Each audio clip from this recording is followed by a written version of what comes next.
Hello YouTube, welcome back to the Web Gear Review. I am your host, the Web Gear Guy, and today I would like to take a look at a second pattern M-1936 Musette Bag. Okay, the nomenclature on this bag here would be bag, canvas, filled M-1936. The stock number back then would have been 74-B-53.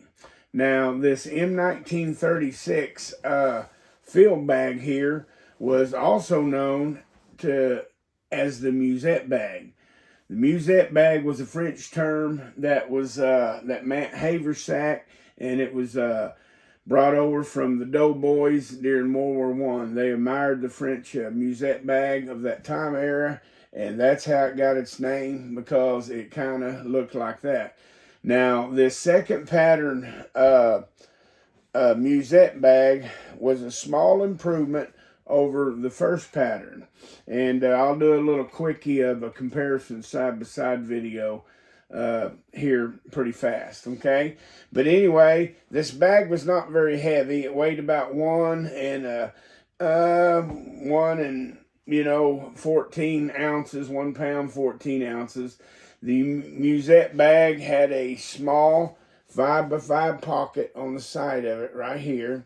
It had this tack button right here that you could put your personal items.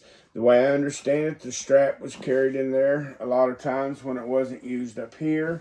Okay, and it had a larger 10x12 rear pocket that closed with a tack button right here. See that tack button? This pocket here was right there. Okay, you could slide maps, letters from girlfriends, whatever in that pocket that a soldier wanted to carry, I would imagine. Okay, but anyway, the main compartment, we'll take it apart and look at it here in a minute. It is approximately 11 inches by 12 inches by 5 inches wide.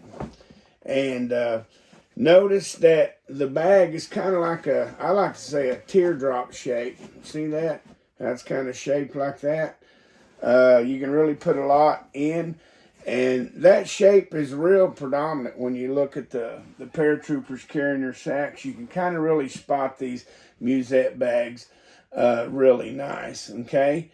But anyway, this bag is made out of OD number 7 canvas, the darker shade of green.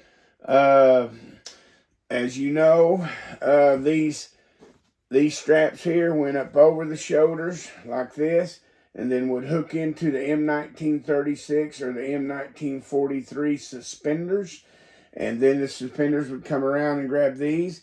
I have a video on how to hook up the Musette bag. If you will go back in my videos and check it out and take a look at it. Now, some of these bags were carried over the shoulders. They would take that shoulder strap and just hook it in like that and just loop it over. And then they just sling it over the shoulder and carry it like that, okay? Now, the things listed to be attached to the outside of this Musette bag was the raincoat and also the helmet, okay? Now, let's take a look at the things that was to be listed inside here. It was said a flashlight, a handkerchief, a mess kit complete, a raincoat, rations, and a toilet set paper and towels could all be carried in here. But basically, notice right here, other than this being the darker shade of green right here, it has this M1910 hanger on it. This here is what differentiates between to the second pattern, okay? Originally, these field packs here, the M1936 was issued to take the place of the M1928 haversack, which this was a far step up. But anyway, the 1944 pack system replaced these here. And then, of course, you know, the 44 system turned into the 45 system.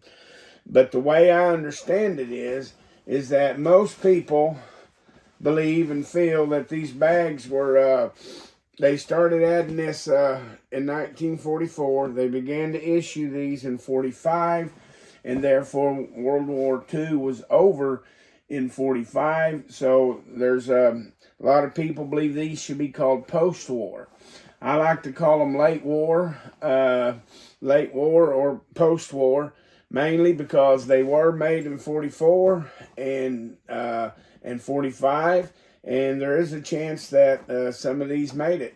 You know, the United States Marine Corps used these Musette bags, but they used the first version for a little while until they got their own design spun off of it with longer straps and things. But let's take a look at this thing real quick, okay?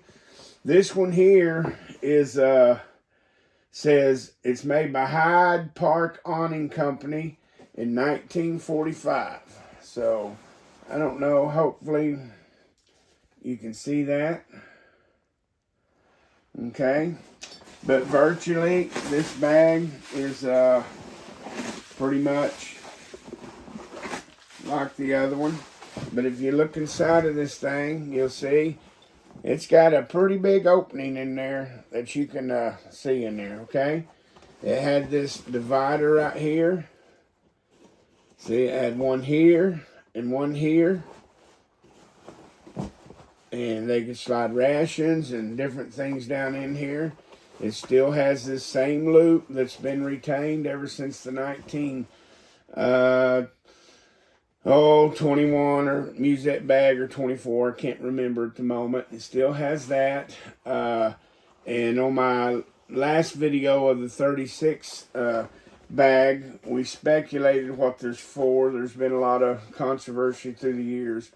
But I just really think it's probably to hang the helmet from. You know, the helmet can go up through here and hook in there, and it could hang on the outside.